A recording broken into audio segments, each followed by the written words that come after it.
Hello, everyone. I'm Jere Friedman, And I'm Wendy Videlock.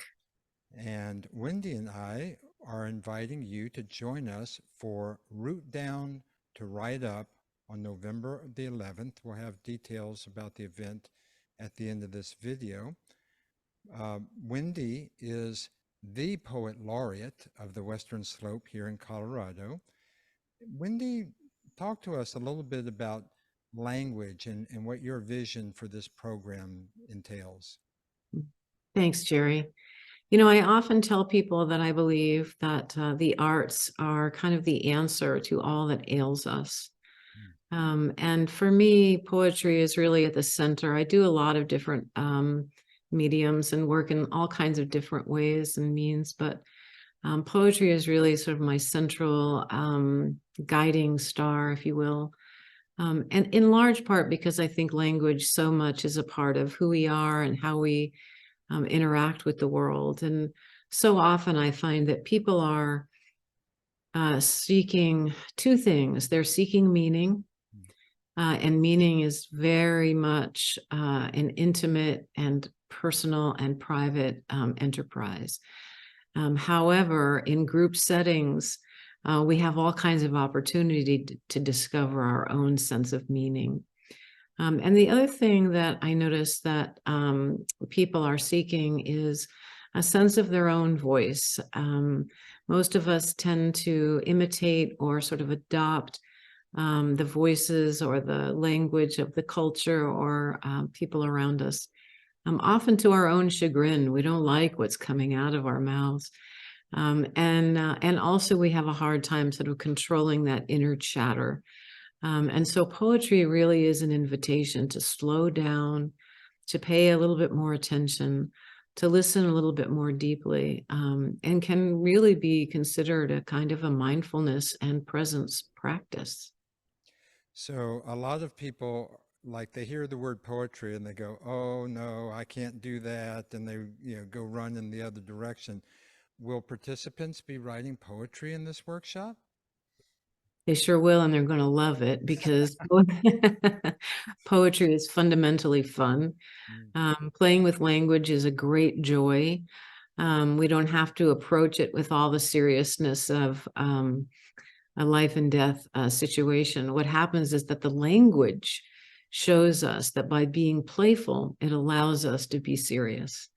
By being playful, it allows us to not take ourselves too seriously. So this word humble comes from the word humus, close to the ground of the earth. So really the language is really the guide, is really the teacher. And I'm just kind of a vessel to help poetry, kind of become a part of everybody's experience. I do this newspaper column and I do a radio show, and I'm finding that people are discovering that they thought they didn't like poetry. And in fact, they do. And those who say they don't like poetry, it's kind of funny. People don't say they don't like movies because they don't like a single movie. Mm. So it's okay to not like a poem, but it doesn't mean you necessarily don't like poetry.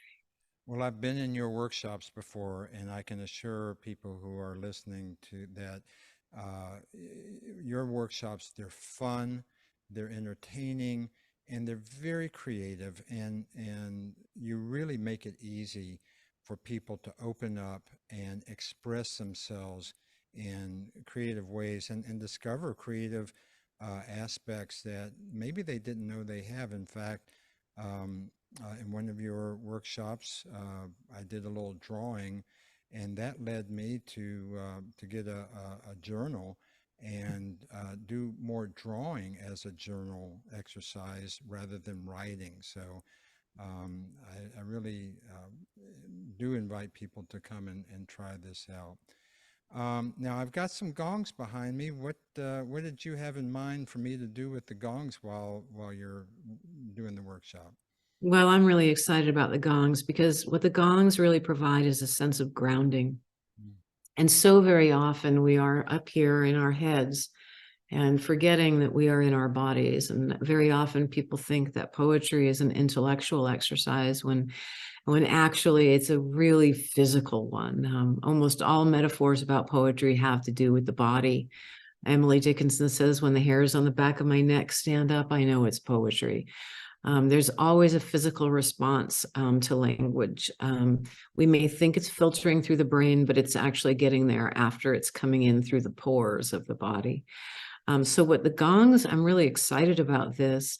What the gongs will do is allow us to be grounded so that after we talk a little bit about language and play around with some words and really kind of warm up to this idea of playfulness with language, then you're going to do your magic. And you are going to ground us. And while we're all doing a little writing quietly, you'll be accompanying our writing with the gongs. And we'll do that. And then anybody who would like to share their work will be able to share their work too. I'm hoping that maybe you'll join us with the gongs while we share our work too. Sure. Okay. Yeah. Well, I just learned something about about poetry as a physical experience. Because anytime I've done it, it's been either here and in the heart too. But I loved what I just learned about that. Well, you shared a beautiful poem with me just a moment ago. The poem talking about language and expressing ourselves. Would you like to wrap up by reading a few verses from that? I'd love to. Thanks, Jere. Hmm. How many languages do you speak? Do you speak cat? Do you speak Ravenese? Do you speak violin? The root of the word courage is cor or car, from the word cardiac, the Latin word for heart. Take heart, we say. Have courage, we mean. Of all the words and all the arts, there are few so sublime as the words once upon a time. Perhaps there's nothing so divine as the strange. Wonder and wisdom and welcome are words that for some are gentle and easy on the tongue. I have wanted to be one of them. Wow, that's so beautiful. Wendy, I'm so looking forward to Root Down to Write Up, Saturday, November the 11th, 3 to 5 p.m., Spiral Light Sound and Meditation Center in Grand Junction. I'll show the link to register at the end of this video. And I hope anyone that's interested can come and share this wonderful, wonderful exercise with you. Thanks so much, Jere. I just can't wait.